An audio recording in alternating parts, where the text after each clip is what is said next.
Hello friends, মিঠুর পাকশালায় আপনাদের সবাইকে স্বাগত। আজ আমি হাফ কাপ বেসন ও হাফ কাপ সুজি দিয়ে ভীষণই হেলদি ও টেস্টি একটা রেসিপি আপনাদের সাথে শেয়ার করছি। এই জন্য মেজারিং কাপ মেপে হাফ কাপ পরিমাণে এখানে বেসন নিয়ে নিয়েছি। এরপর এখানে মেজারিং কাপ মেপে 1 কাপ পরিমাণে জল নিয়েছি। তো পুরো জলটা একেবারে দেব না, অল্প অল্প করে জল দিয়ে এটাকে একটু মিশিয়ে নেব। তো এখন চামচটা রেখে দিলাম। এরপর একটা হ্যান্ড মিক্সার নিয়ে এটাকে খুব ভালো করে মিশিয়ে নেব। হ্যান্ড মিক্সারের সাহায্যে এটা খুব ভালো মতো মিক্স হয়ে যাবে। তো দেখুন এভাবে ক্রমাগত এটাকে নাড়াচাড়া করতে করতে খুব ভালো করে মিশিয়ে নিচ্ছি। তো এরপর এখানে আবারও কিছুটা জল দিয়ে দিচ্ছি। তো এইভাবে অল্প অল্প করে জল দিয়ে একটা বেশ পাতলা মতো ব্যাটার রেডি করে নিচ্ছি।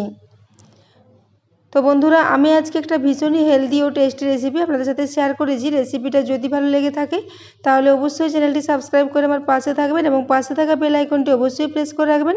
তাহলে আমি যে কোনো নোটিফিকেশানই ছাড়ি না কেন তার সবার আগে আপনার কাছে পৌঁছে যাবে। তো দেখুন এটা এখন খুব ভালো করে মিক্স হয়ে গেছে। এরপর এর সাথে দিয়ে দিচ্ছি হাফ কাপ পরিমাণে সুজি। তো বেসনটা আগে খুব ভালো করে মিশিয়ে নিলাম, তারপর এখানে সুজিটা দিলাম। তাহলে সুজিটা খুব চটজলদি এর সাথে মিশে যাবে এবং এর মধ্যে আর কোনো মোটা লাংস বা কোনো মোটা দানা থেকে যাবে না। তো দেখুন খুব ভালো করে এইভাবে এটাকে মিশিয়ে নিচ্ছি।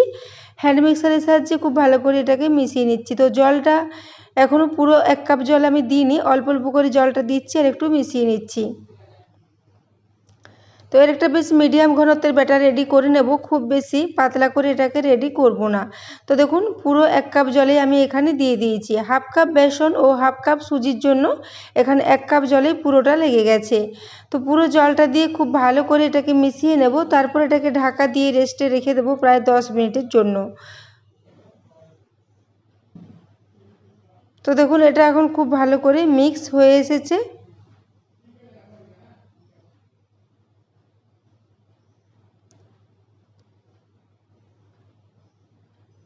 তো এটা এখন খুব ভালো করে মিশিয়ে নিলাম। এরপর এটাকে রেস্টে রেখে দিচ্ছি।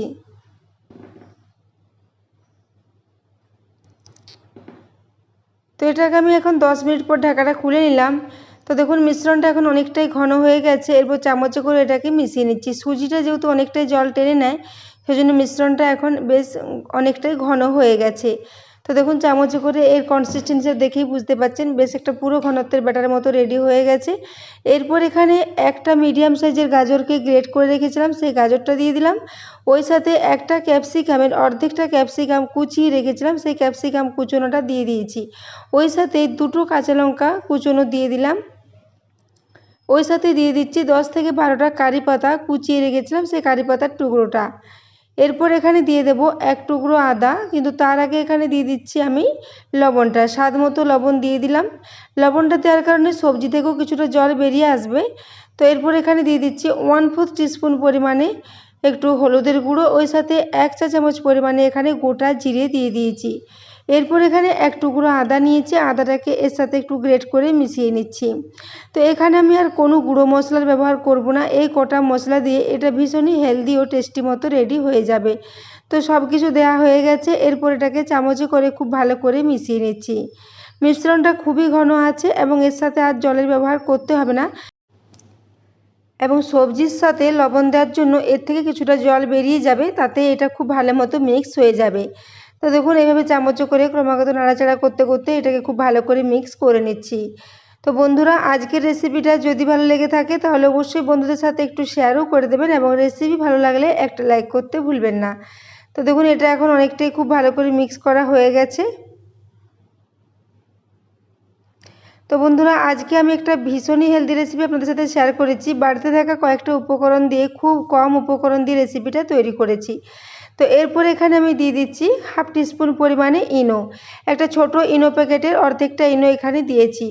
এরপর এখানে দিয়ে দিচ্ছি একটু পাতিলেবুর রস। অর্ধেকটা পাতিলেবুর রস এখানে দিয়ে দিলাম এটাকে একটু অ্যাক্টিভ করার জন্য। ওই সাথে এখানে দিয়ে দিচ্ছি প্রায় 2 চা চামচ পরিমাণে একটু জল। এরপর এটাকে খুবই চটজলদি করে মিশিয়ে নেব। তো ইনোটা দেওয়ার কারণে এই রেসিপিটা ভীষণই স্পঞ্জি এবং জালিদার মতো রেডি হবে এবং খুবই নরম থাকবে। তো দেখুন এরপর এটাকে খুব ভালো করে মিক্স করে নিচ্ছি। তো দেখুন ব্যাটারটা এখন খুবই ঘন আছে, এরকমই বেশ পুরো ঘনত্বের ব্যাটার একটা রেডি করে নিয়েছি। তো ব্যাটারটা এখন একদমই রেডি। এদিকে আমি একটা তাওয়া বসিয়ে দিয়েছি গ্যাসে, তাতে 2 চা চামচ পরিমাণে ঘি নিয়ে নিলাম। ঘিটাকে দিয়ে এই ফ্রাই প্যানের চারিদিকে খুব ভালো করে একটু ছড়িয়ে নিচ্ছি। তো হাতার সাহায্যে ঘিটা চারিদিকে খুব ভালো করে একটু ছড়িয়ে নিলাম।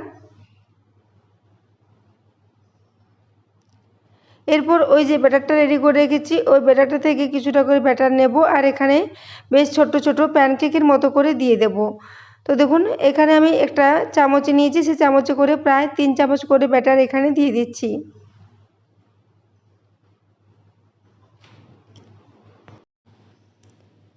তো দেখুন এখানে ছোট ছোট প্যানকেকের মতো করে এগুলো ছড়িয়ে নিচ্ছি। তো এখানে আমি যে তাওয়াটা নিচ্ছি তাতে 3টে করে প্যানকেক একসাথে তৈরি হয়ে যাবে। তো বন্ধুরা আজকের এই রেসিপিটা আপনারা সকালে ব্রেকফাস্টে বা বাচ্চাদের স্কুলের টিফিনে বা বিকেলের দিকে হালকা স্ন্যাক্স হিসেবে এটাকে বানিয়ে নিতে পারেন। ভীষণই সবজিতে ভরা এবং ভীষণই হেলদি একটা রেসিপি। তো দেখুন এরপরে আমি চামচে করে এইভাবে একটু ছোট ছোট প্যানকেকের মতো করে এগুলোকে ছড়িয়ে দিচ্ছি।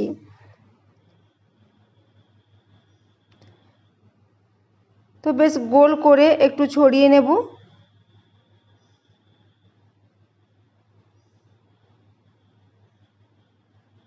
তো দেখুন এখানে একটু ছোট ছোট করে ছড়িয়ে নিচ্ছি। আপনাদের যদি তাওয়া ছোট হয় সেক্ষেত্রে আপনারা একটা একটা করে এগুলোকে এইভাবে তৈরি করে নিতে পারেন। তো দেখুন এখানে 3টে মতো দেয়া হয়ে গেছে। এরপর আমি উপর থেকে কিছুটা করে সাদা তিল দিয়ে দিচ্ছি। তো এই জন্য 1 চা চামচ পরিমাণে সাদা তিল নিয়েছি, তারপর প্রত্যেকটাতে এভাবে অল্প করে সাদা তিল ছড়িয়ে দিলাম। সাদা তিলটা দেওয়া হয়ে গেলে এখানে আমি নিয়ে নেব কালো জিরে। কালো জিরেও নিয়ে নিয়েছি 1/2 টিস্পুন পরিমাণে। সেই কালো জিরেটা প্রত্যেকটা প্যানকেকের উপর একটু করে ছড়িয়ে দিচ্ছি। এর উপরে এইভাবে তিল ও কালো জিরেটা দিলে এর টেস্টটা ভীষণই ভালো হবে এবং যেহেতু বেসন, সবজি ও সুজি দিয়ে রেসিপিটা রেডি করেছি, সেই জন্য এখানে তিল ও কালো জিরে দিলে অনেকটা বেশ পকোড়ার মতো টেস্ট আসবে এবং রেসিপিটা খেতে দুর্দান্ত হবে, সেই জন্য একটু করে ছড়িয়ে দিয়েছি। তো দেখুন এরপর আমি ঢাকা দিয়ে একদম লো ফ্লেমে এটাকে প্রায় 2 মিনিটের জন্য রেখে দিয়েছিলাম। 2 মিনিটের মধ্যে এটা ভালো মতো শুকিয়ে গেছে এবং একদমই এটা নিচের দিকটা খুব ভালো মতো ফ্রাই হয়ে গেছে। এরপর উপর থেকে আবারও খুবই অল্প পরিমাণে একটু ঘি ছড়িয়ে দিলাম, তারপর এগুলোকে উল্টে নিচ্ছি। তো দেখুন নিচের দিকটা এখন খুব ভালো মতো ফ্রাই হয়ে গেছে। এরপর উল্টে দেওয়ার পর অপর দিকটাও ঢাকা দিয়ে আবারও প্রায় 1 থেকে 1.5 মিনিট মতো এটাকে একটু রান্না করে নেব, তাহলে দুদিকটাই খুব ভালো মতো ফ্রাই হয়ে যাবে।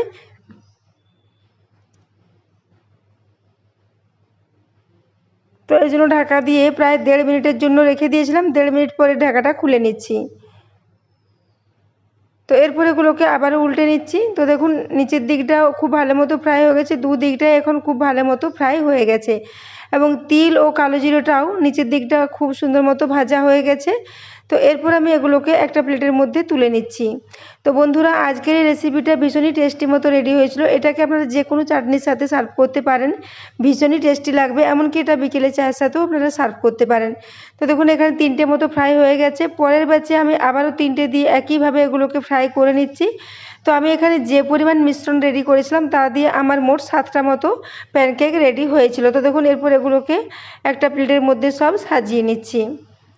তো দেখুন এর কালারটা ভীষণই ভালো এসেছে এবং উপর থেকে ভীষণই খাস্তা ও মুচমুচে মতো এগুলো রেডি হয়েছিল। বেসন দেওয়ার জন্য এর টেস্টটা ভীষণই ভালো হয়েছিল। তো বন্ধুরা আজকের রেসিপিটা অবশ্যই একবার ট্রাই করবেন। তো দেখুন এর আওয়াজটা একবার আপনাদের দেখিয়ে দিচ্ছি।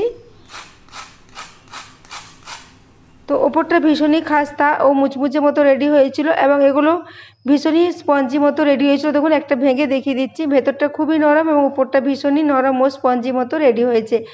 তো বন্ধুরা আজকের রেসিপিটা এতক্ষণ পর্যন্ত দেখার জন্য আপনাদের অশেষ ধন্যবাদ। আবারও চলে আসবেন নিত্য নতুন কোনো রেসিপি নিয়ে। ততক্ষণের জন্য সবাই সুস্থ থাকবেন, ভালো থাকবেন।